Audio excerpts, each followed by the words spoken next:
Stay home. I'm too embarrassed to introduce you as my wife. Grant snapped, fixing his tux like she was a stain. You're quiet, awkward.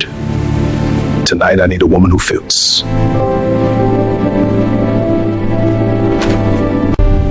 She's quiet, awkward, she'll stand looking loud.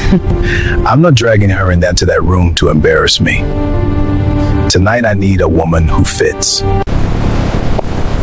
So that's the wife? You actually married that? Camille laughed under her breath, eyes scanning Elena head to toe. What the hell? Grant, what's going on? And by the time the gala lights hit, something happened that made Grant's smile die instantly. Please sit back, relax, as we dive fully into this really remarkable story. Elena had always liked quiet moments before events. The stillness helped her think, helped her settle into herself before stepping into rooms filled with expectation.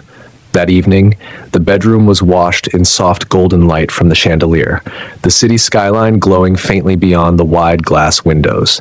She stood before the mirror, fastening a simple pearl earring, her reflection calm, composed, deliberate. The navy gown she had chosen flowed effortlessly against her frame, elegant without trying too hard. She did not dress to impress, she dressed to be understood. The door opened behind her with a firm, impatient motion. Grant stepped in already dressed, the sharp lines of his tuxedo emphasizing the confidence he wore like armor. He didn't greet her. He didn't smile. Instead, he paused just long enough to take in her reflection with a look that made the air shift. "Stay home," he said. The words landed flat, but their weight was unmistakable. Elena's fingers stilled at her ear. She met his gaze through the mirror, her expression unchanged, though something beneath it tightened. "I'm too embarrassed to introduce you as my wife."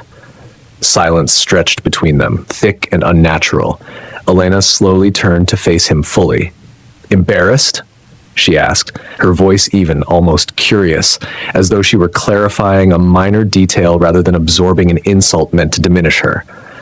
Grant adjusted his cufflinks, avoiding her eyes for a moment.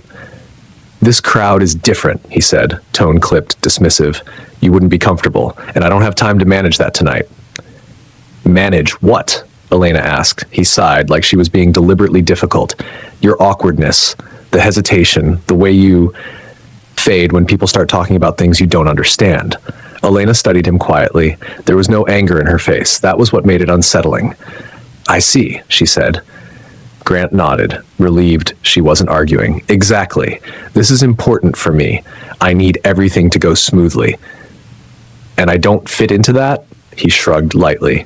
"Not tonight." The casualness of it was almost worse than cruelty. It was indifference sharpened into something cutting. Then he added, almost as an afterthought, "I'm taking someone who knows how to belong." There it was, the full truth, offered carelessly, like he expected it to pass without consequence. Elena didn't react immediately. She didn't raise her voice or step toward him. She simply stood there, absorbing the sentence in its entirety. Grant checked his watch, already moving on. "I'll be late," he said. "Don't wait up." He turned and walked out, the door closing behind him with a quiet finality that echoed louder than any argument. For several seconds, Elena didn't move. The room felt different now, colder somehow, though nothing visible had changed.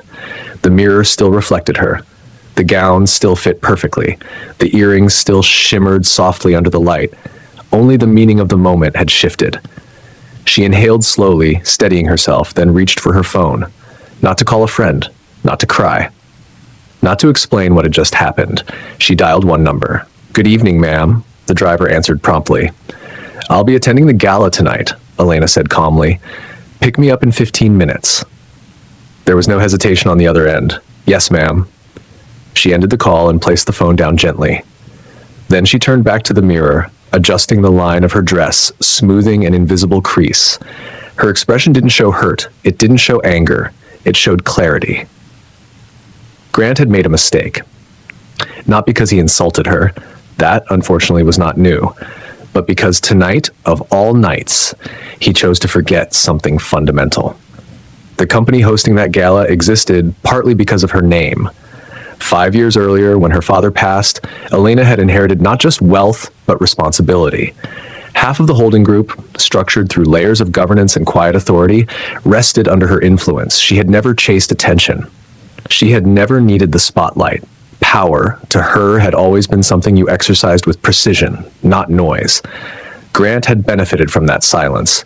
He had built himself inside it, polished by access he never fully acknowledged. And now he believed he could exclude her from a room she helped shape. Elena picked up a small clutch, slipping her phone inside, then took one last look at herself. There was no trace of doubt in her eyes. Embarrassed, she repeated softly, almost testing the word. Then she turned and walked out of the bedroom, her steps measured, controlled, and entirely her own. To most of Grant's colleagues, Elena existed as a quiet detail in the background of his life. She attended very few corporate events, spoke even less when she did, and never inserted herself into conversations that revolved around strategy, expansion, or power. It was easy to overlook her, easier still to assume she didn't belong in those discussions at all. Grant had encouraged that assumption carefully. He never outright lied. That would have been too obvious. Instead, he allowed silence to do the work. When someone asked about his wife, he would shrug lightly and say, "She prefers to stay out of all this." The implication was clear. She didn't understand it. She wasn't built for it. Over time, the narrative settled. Elena became the woman who stayed home, the woman who didn't quite match Grant's ambition, the woman who benefited from his success without contributing to it. It was a useful image. What none of them discussed openly, what very few at Grant's level even understood fully, was that the company they were all trying to climb within did not belong solely to the people who ran it day to day. It belonged to something older, something structured deliberately to outlast personalities and trends.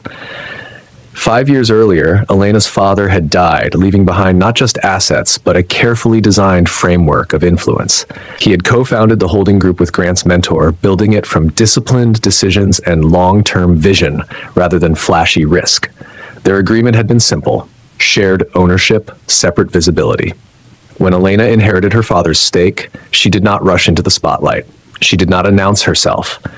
She stepped into governance instead, quiet, strategic, and far more powerful than public recognition.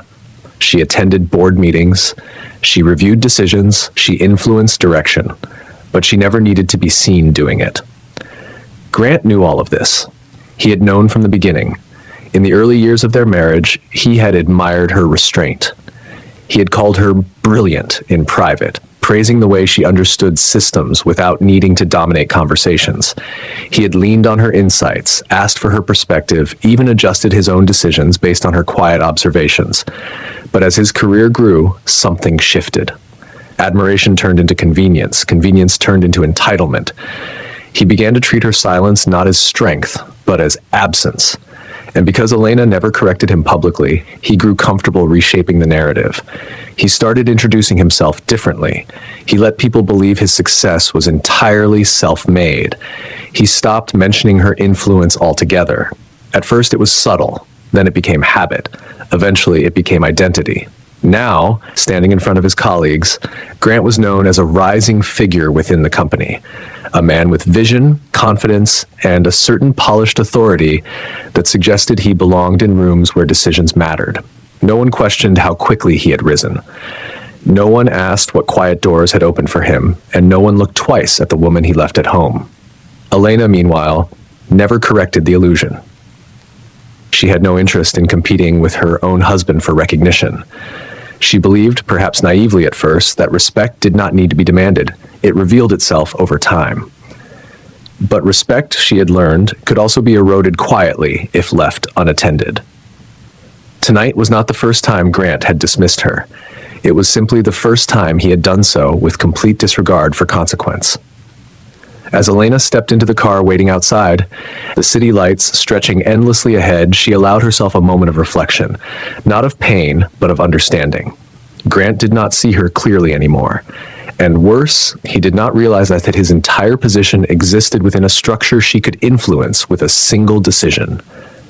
She did not intend to destroy him. That had never been her nature. But she would not continue allowing him to stand on her silence while speaking about her as if she had no value. The driver glanced at her through the rearview mirror. "To the gala, ma'am?" Elena nodded once. "Yes." As the car moved forward, she leaned back slightly, her gaze steady. Tonight would not be about proving anything. It would simply be about being present, fully, unmistakably present, in a space that already knew her name, even if her husband had chosen to forget it. The ballroom shimmered with controlled extravagance. Crystal chandeliers cast warm light across polished floors, reflecting off glassware, jewelry, and carefully curated smiles. Conversations overlapped in a steady hum, business, alliances, subtle negotiations disguised as casual exchanges. Grant entered with Camille on his arm, his posture relaxed, confident, perfectly calibrated for the room. Camille matched him step for step.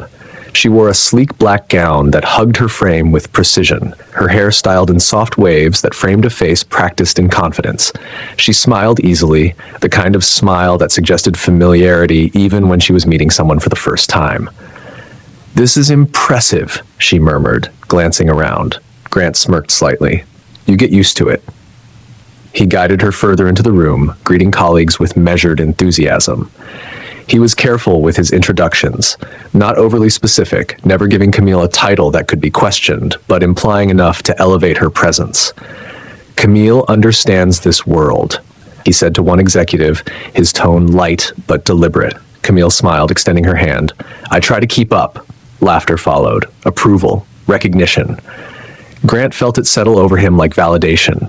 This was what he had wanted. Not just attendance, but admiration. And Camille, in that moment, fit perfectly into the image he was constructing. Across the room, the stage stood ready, subtle but significant. A large banner displayed the company's emblem, its design understated, yet unmistakably authoritative. Staff moved discreetly, ensuring everything was in place for the evening's formal segments, speeches, acknowledgments, and the strategic announcement that had drawn so many influential figures into one space. Grant glanced toward it briefly, then looked away. He was focused on the present moment, on being seen, on being recognized, on moving seamlessly through conversations that reinforced his position. Camille leaned slightly closer. "So this is your world?" she asked. Grant smiled. "It is now." He didn't notice the way she said "your" with just a hint of curiosity. He didn't notice many things that night, because in his mind, everything was aligning perfectly. He had left behind what he considered an inconvenience. He had brought someone who enhanced his image, and he was surrounded by people who mattered. What he did not know was that one line, printed neatly in the evening's program, had already shifted the foundation beneath his feet. Grant reached for a program almost absent-mindedly, picking it up from a nearby cocktail table as he and Camille paused between conversations. He flipped it open, scanning the schedule with mild interest.